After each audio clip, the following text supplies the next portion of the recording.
Hey everyone, and welcome to another episode of the Coach Replay Show. I'm your host, Cory Camp. We are rounding out this month's theme of For the Love of Coaching, all things that really just kind of make coaching click for us, whether that is what we love most about coaching, an area we're passionate about, or just the things that really help us kind of build the love of coaching for the people that we work with. And so I'm so excited to have my good friend Sue Gerenstein on today. She's been on our show before, but today she's on here to talk a little bit about building relationships, which I think is a valuable part of our work, right? We know it's kind of the crux of our instructional coaching and our leadership work. If we don't have relationships, we really can't do much from there. And so I love that we're going to be talking a little bit about the adult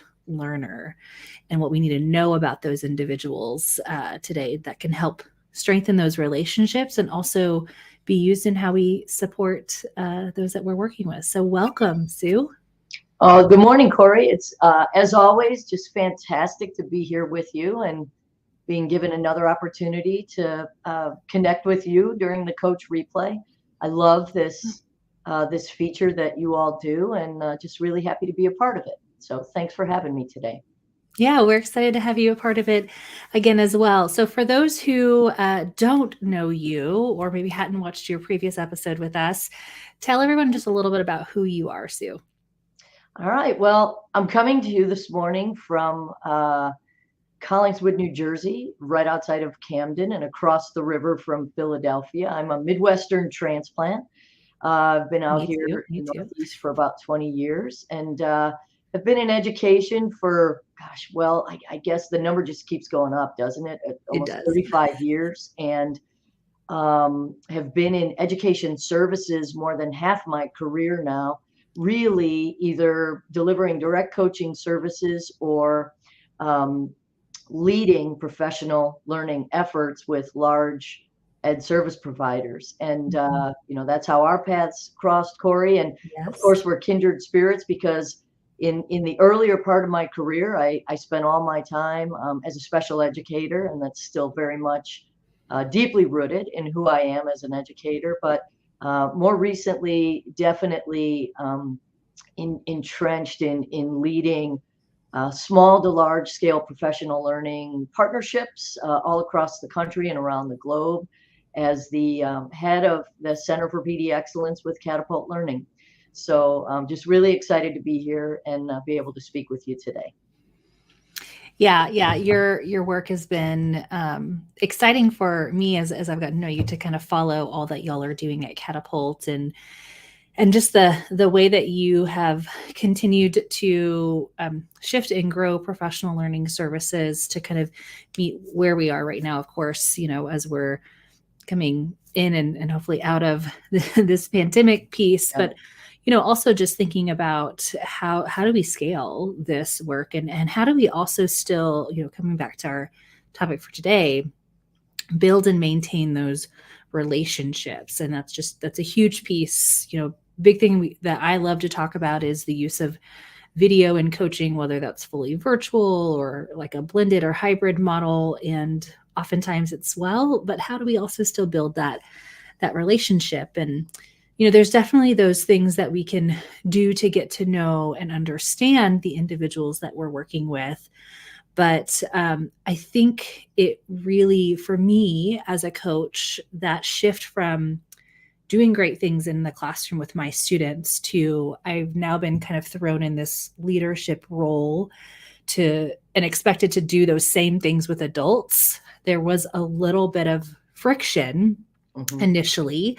One, I had to learn the hard way that taking the stance of, well, I'm the expert. I'll come in and I'll watch you and I'll tell you what I would do better.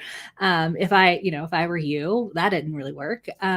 So, keeping that learner at the center of it and really letting them drive that, but then also just understanding, I have a background in psychology and in special education, which is, I'm well-versed in development and learning theories around young learners, right? But it's a different world, similar, but different for our adult learners. And so I think when I first received some training around adult learning theories, that's where I was kind of like, oh, if that just makes so much sense. If somebody would have just told me that before, that would have been huge for me. So I would love for you to kind of talk with us a little bit about, those prevalent adult learning theories, and let's talk a little bit about how that can inform our coaching behavior. Right? Yeah, I think we have to start at the fact that we are in unprecedented times. Mm-hmm. So apart from the unique characteristics of the adult learners that we serve, how about adult learners who've been mired in a pandemic and being asked to stretch and grow rapidly and shrink back and deliver remote instruction, design remote instruction, deliver hybrid instruction, try and meet the needs of students seated in front of you, seated in a Zoom room, that the adults that we're supporting right now are in a place emotionally, psychologically, professionally, that doesn't feel the way it did even 2 years ago, right? Right. So we can't think about adult learning and adult learning theories and the needs of the adult learner without grounding it in our context right now. So, if you think about, I've got somebody who's going to be doing a session at our annual professional learning conference on like the trauma that your students are experiencing is being transferred to the adults that we're trying to support. And we can't lose sight of that either, right? So let's contextualize the support that our adults need right now. And, I can talk to you today about andragogy and about Kolb's experiential learning theory. And I've got, some more detail around both of those thinkers and some of the learnings that come from that. We could talk about that. But Cory, if you'll pop up that first quote from Elena Aguilar. Now, we use Aguilar's work in a lot of our coaching theory, that she grounds a lot of the ways that we prepare our coaches to support adults.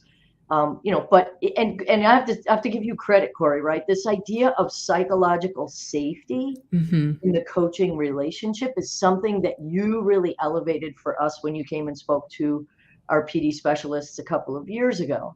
But Aguilar speaks to that as well. Right.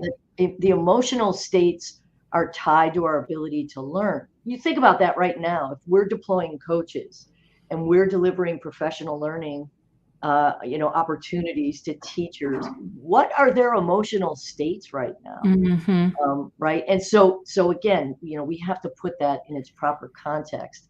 It reminds me of, in the classroom, and this has received a lot of recognition, especially, since 2020, Maslow before Bloom, right? Like, what are our basic needs all the way up to self-actualization?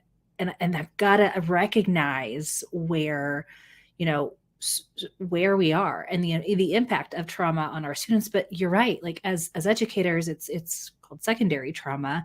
We kind of, again, absorb that trauma into what we're doing. I had a conversation with a teacher that I'm starting coaching now, and I'll tell you, my biggest go-to right now has been, and really since this pandemic, has been a question from Michael Bungay's Stainer's questions for coaching is, what's on your mind?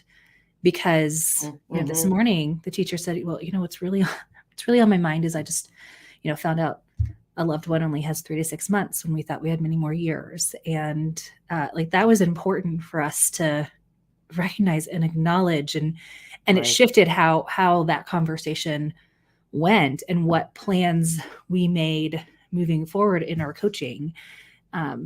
And those things are happening, and they are exacerbated right now, especially with the fact that we are still limited in travel and, being able to hug those ones we love most, especially those who are immunocompromised. And it has such an impact. And so I love that you kind of are grounding us in this context of kind of where we are currently, because I think that's important. It's important to remember after these effects of the pandemic are gone and we feel like we're kind of back to some sense of normalcy, whether that's a new normal, or whatever our new normal. Yeah. Well, it's interesting because we've gotten some feedback from the field, from our coaches, who they're apologetic because they're not getting to the pedagogy, and they're caring for their coaching partners' social and emotional well-being, and they're apologetic, and we're saying no, let's attend to that social emotional need right now, because we can't get, Maslow before Bloom's, we can't get to the pedagogy if you've got people that are feeling fragile and fractured, and right. So it's okay to attend to both. And I think if you look at this, this middle bullet here, that we look for coaches who don't only have deep pedagogical expertise, but they have strong interpersonal skills. And maybe right now that scale is tipped a bit more in that interpersonal sphere, right? Like, let's attend to the social and emotional well-being of these folks right now.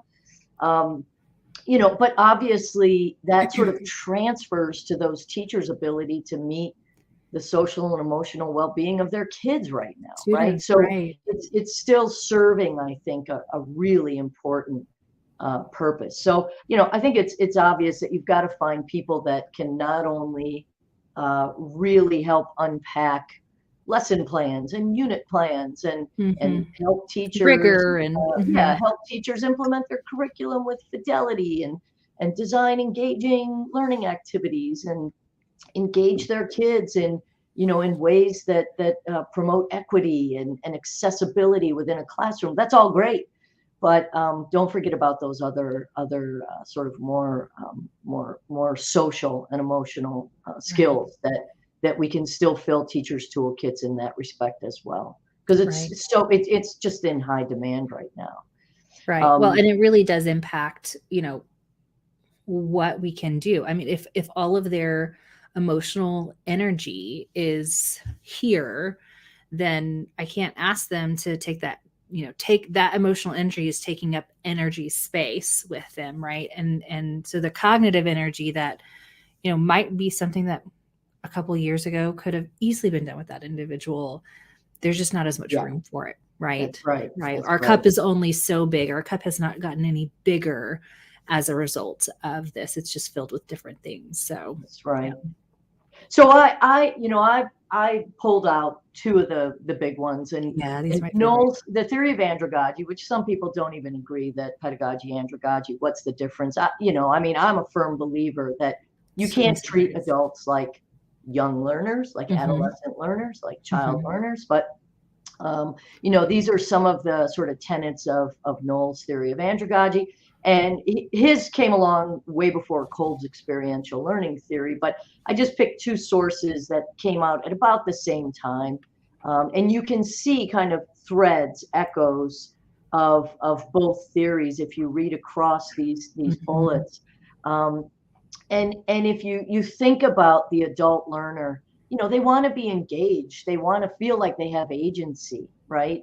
They want to feel like they're certainly their experiences, their background, what they bring to the learning opportunity, the knowledge, right? We've got to honor that. I think that's an obvious point, but I want to, draw your attention to those last two bullet points, which I think creates a challenge for us as leaders of adult learning, right? Whether we're coaching or we're facilitating professional learning events, that adult learning is often centered around problems or challenges or conflict or disagreement.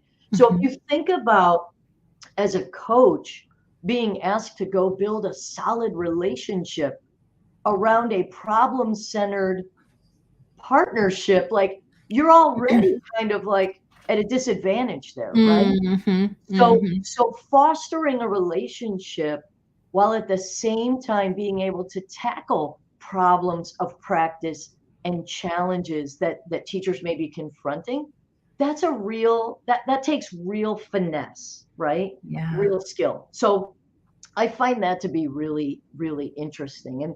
And I do think that that is partly why, some of the implications we've got to honor allowing adults to lead those decision points, like what is important to them. Mm-hmm. Understand that those decisions are driven through their belief systems, their value systems, right? Mm-hmm. What we value, what we believe, may not be what our coachees value and believe. And I think that's that's really important for us to be mindful of as we try and foster that adult learning, that adult development. And obviously relevancy and being able to apply what they learn immediately is going to be incredibly important. Mm-hmm. Mm-hmm. And I think that, the atmosphere, you see, that's critical. Obviously, if you think about student learning environment and you think about the adult learning environment that we foster as coaches, I think is really critical. So these are just some of the points. I don't know if you want to weigh in on these, but Yeah, well, I think big menu. It's a big list, right? it is, and our viewers and listeners can access more about these theories and implications in the notes and takeaways. So, be sure to check that out either on the Learning Center, or if you're subscribed to us via email, it comes straight into your inbox. But I do think, again, it goes back to, if we bring it back home to the building of relationships, right? It's how are we making time to build those relationships and get to know the individual, ask them about their beliefs and their theories and their assumptions, and then we can start to kind of nudge with evidence and kind of bring in some of those pieces. But ultimately it comes to, what adult learning theories really kind of tell us is kind of what motivates adults to make a change, right? In what they're doing, because change is hard for anybody, with or without pandemic and trauma and all the other things that kind of are folded into what we're coaching right now. So Yeah. I think that, again, but I love that finesse that you talk about, because I hadn't really thought about the fact that, yeah, it is around this problem set, this situation where we're trying to help. We've got to have that individual, got to build the relationship so the vulnerability can allow them to open up and really be able to help and learn, regardless of what path that takes, right? So for some, it's that autonomy and they're going to take it and run with it. For others, they might do that, but right now is they just don't have the capacity for it. So we've got to do a little bit more of the heavy lifting for them to help them kind of see not just the big picture, but see some immediate success, some immediate application, right? Those are all pieces that we bring in. But again, if we don't have that relationship built, we can't really identify the best moves to instill, the best ways to support our teachers.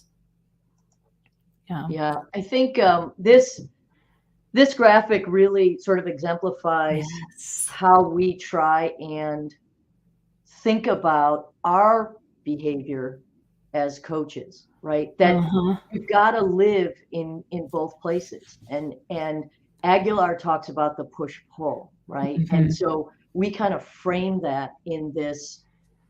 There are times where, as a coach, you will be directive. You will be, sort of filling some of the learning gaps, even potentially, right? And serving as that that sage, that trusted colleague who can point a coach to,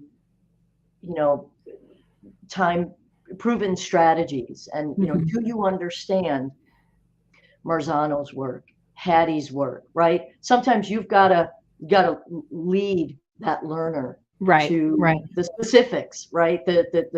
the principles that are going to help make them successful as a teacher. And other times you want to prompt that reflection. You want to let them discover, right? You want to let them explore, let them lead the way. Right. And so being able to navigate the push pull of that coaching relationship, I think that's in large part what makes a great coach. And so, we think that I loved what you said about resistance to change. Like, change is hard. I think that's just innate. And so sometimes change has to come through the push, but for adults, you've got to let them kind of pull you towards those epiphanies, right? Right. Towards those ahas.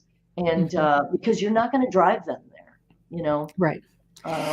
And you really got to be able to foster, right, and leverage that relationship to know, how hard to push, and when can I kind of let go and let them pull me a little bit within that. And I love that you mentioned reflection within that, because I really do think that's the key. That's the key here, right? Being able to ask questions that prompt some reflection, see that they're really not able to reflect deeply. So, maybe a more directive approach we don't need to just keep asking and try to facilitate that reflection if they just really aren't there yet. So that's where we step in, we be directive. But then, I always follow up with those reflective opportunities so we can easily shift, like, who's leading in this dance that we have. Yep. Who's leading and who's following. And I think you can kind of shift that around if you are able to really kind of leverage these theories and the relationship, and then the reflection again is, for me, really that kind of piece that as I see them reflect or hear their reflections, I can then kind of gauge where in this visual I need to kind of be along the way to support them. Yeah. And I think that there may be, when you look at a model like this, and you may sort of jump to the conclusion that, well, for more novice teachers, maybe we need to be more directed because we're filling their toolkit, right? And we're gonna load them up with all kinds of all the great things that I've learned over my years, of teaching and leading. But that may not be the case, right? So some of our more novice teachers may be more pullers, right? Because they're eager to learn. They're self-directed learners.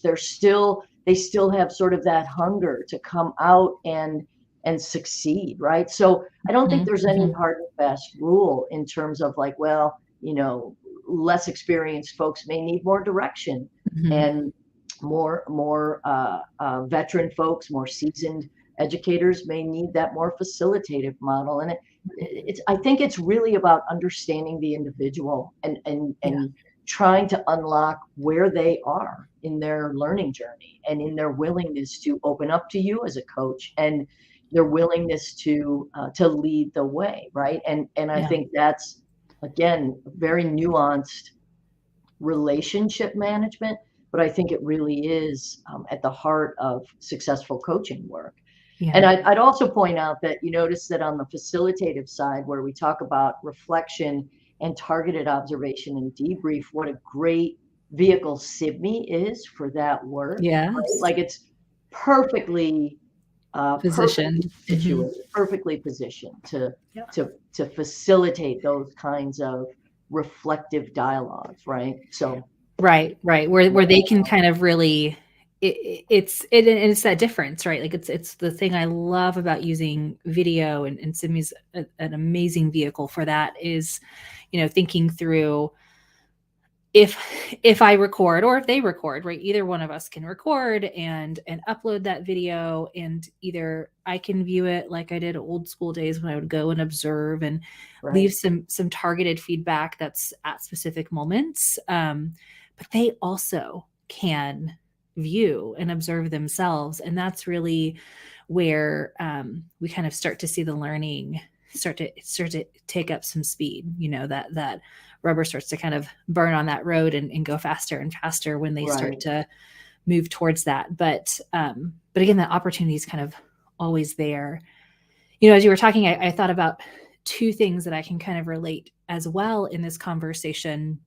One is a framework that I've really become a big fan around, and it's kind of supported the work around psychological safety for me. And we had one of the authors of the book that I recommend a lot on our show a few months ago, Pete Hall.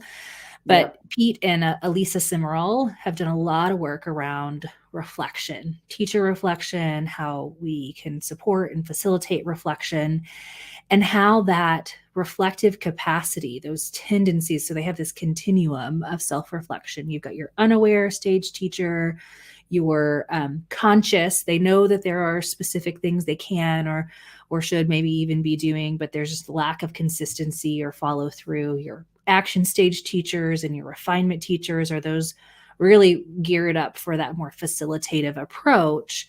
Right. And they also talk about, like, it's not just I'm an unaware stage teacher because I'm a novice teacher. It really is situational, right? It depends on what is the thing that we are focusing on. Maybe I've been teaching for 15 years, but I'm in a new grade level, a new subject area. The curriculum has changed. Therefore, I don't always know what I don't know, or I'm just not focusing on that aspect of, the student or the learning. But then I also think about, just with our students, the direction that so many of my more innovative and advocacy-based educators are going. Like, experiential learning is actually something I'm working on with some teachers in a district right now for students. And it really is powerful learning, student-centered learning, right? We've been talking about that for decades now. Right. Why do we struggle with it? In part, it's our teachers are struggling with the shift, but they struggle with the shift oftentimes because the students are like, wait, what do you mean? You want me to drive this? What do you mean you're not going to tell me what it's supposed to look like when it's done? Like, I'm used to you feeding. They've lost the curiosity, the autonomy as a learner. And how many of our adult learners have also lost that, right? So if we look back at your points on the two kind of primary learning theories you presented today, those are really, if I am not used to being presented with those types of learning opportunities, then I may not even know how to be that learner. That's right. So thinking about that directive, right out of their comfort zone. Yeah, right? Exactly. Yeah. They just want to be right? Like, or just show me what to do. Yeah, exactly. That's exactly what I was going to say. Just tell me what to do. I'll go do it. And you're like, I can, but then that's a short-term win, not a long-term win, where I could really build that capacity, and you're driven and you're reflective. And, that is my mission as a coach, is to build that reflective and learning capacity within the people that I work with, because I'm not always going to be able to work with them. I'm not always going to be able to partner with them at that level. And so, yeah, I see that as something else to kind of remember, right? And as we're building relationship, asking them how they like to learn, what learning experiences have had the most impact on them, so we can keep that in mind, and also kind of gauge, are they ready? Are they ready for some of those things, or will we have to provide a little support along the way? Yeah, and I love that you brought up Pete Hall. Pete came and spoke at one of our leadership events out west. That's awesome. A number of years ago. And the one thing that struck me about Pete is that, he just has a way of motivating people, right? Yes, he does. And we didn't even talk about motivation today, right? So even thinking about what motivates the adults that we're trying to help grow, right? And what are those, those drivers? They're driven more intrinsically. Can we connect to that and kind of flip that switch and drive that desire, the will to improve practice and connect more effectively with their kids, and all the things that it takes to be a great teacher, just outside of all the things that the research says they should be doing pedagogically, right? I think that's Rosenberg talked about sort of the similar to Pete, that novice to mastery model of Mm-hmm. learning, and Mm-hmm. thinking about sort of when you're novice, you're being prescribed strategies to get better, whereas you advance you become, you're really pursuing, you're subscribing to, right, Mm-hmm. those things that we know will continue to kind of deepen and ingrain some of those best practices in your daily work. Yeah. So it's I'm a kind of, fan of Rosenberg's work, and that's one of the theories that you've also got on your takeaways, right? There's a great visual that you have there, the 4 stages of mastery, that our viewers and listeners can also access. But yeah, I mean, again, like remembering learning is a process, feedback is a process, reflection is a process. There's, it's not just like I had a conversation with a teacher and I've coached and we've coached and it's successful. mm-hmm, It mm-hmm, really is a process that takes time and yeah, takes effort. And that's asking a lot right now. It's asking a lot even pre-pandemic, but it's yeah, asking a lot, right? Which is yeah, why we find that relationship is so important with our students and with our adult learners as well, and just kind of yeah, holding those things. You mentioned, those motivators. Some work I've been recently also bringing back into a lot of my coaching. I've just kind of started readdressing this through this lens. It's not a new lens for me, but I just kind of started putting those glasses on. Is Daniel Pink's motivators, right? So, are we yeah, driven by autonomy, mastery, or purpose? And as I yeah, think about that and hold the reflective capacities and the adult learning theories and the social emotional side of things, yeah. it's a I lot. think right now you'd have to add survival to that list, Yes, right? exactly. Amy Right? Cuddy's been doing a ton of work on Yeah, just kind of where we are within surviving, right? And yeah, we've all hit our threshold and being able to kind of survive through the things that we've been exposed to as a world, right? Lately, and I mean that has a big piece to do with it. Absolutely. yeah. And honestly, I mean, to put a final point on things, a lot of the partners that we've traditionally worked with, they're maxed out, right? And Yeah. what we're hearing from them is like, we don't need PD. We don't need PD. We can't afford to, take the time for PD. And I said, but our coaches can walk through the door of your teacher's classrooms, whether in person or, remotely, Hmm. and serve as that like trusted peer and colleague Yeah. that can be that ear and that shoulder to lean on. And That so, support. Yeah. you're thinking about PD as putting my teachers in the auditorium for a 3-hour presentation. That's not what we're Right. talking about here, Right. right? We're talking about supportive models that where the resources that our coaches can bring to bear in these partnerships can ease some of that that let's exhaustion, some of that that that feeling of just being completely taxed and tapped. Right. Right. And that we think honestly that coaches can fill a really important need right now, They can. in leadership teams and classrooms. And so Yeah. it's the right time, I think, to bring coaching into those meeting, really to meet the needs of the adults in our schools all across the country right Yeah. now. It's So it's it's really the most appropriate kind of professional learning model that we could choose from, right? that's Like right, right. it's supportive, and any of those collaborative pieces. But yeah, definitely nobody ever had time for those sit and gets Right. and those kind of really that the return on investment, that the impact happens with that more kind of personalized, individualized, collaborative experience. And it's in large part because it is relationship driven, it is supportive across those stages of mastery and learning, much more than any kind of PD session can be. So And yeah, I personalized, wholeheartedly agree. right? Yeah. Nothing Right. more personalized than being able to sit alongside a coach that you've Mhm. built that relationship with, and that you Mhm. can really kind of unload, right? And Yeah. all the things that Yeah. are weighing on you and Yeah. challenging you and inspiring you, frankly. Mhm. So Mhm. I think the time is right. And again, as we move into our new normal, whatever that may bring, as we Yeah. move into more of an endemic, let's make it happen for folks. That's kind of our mindset. Yeah. So Yeah, definitely.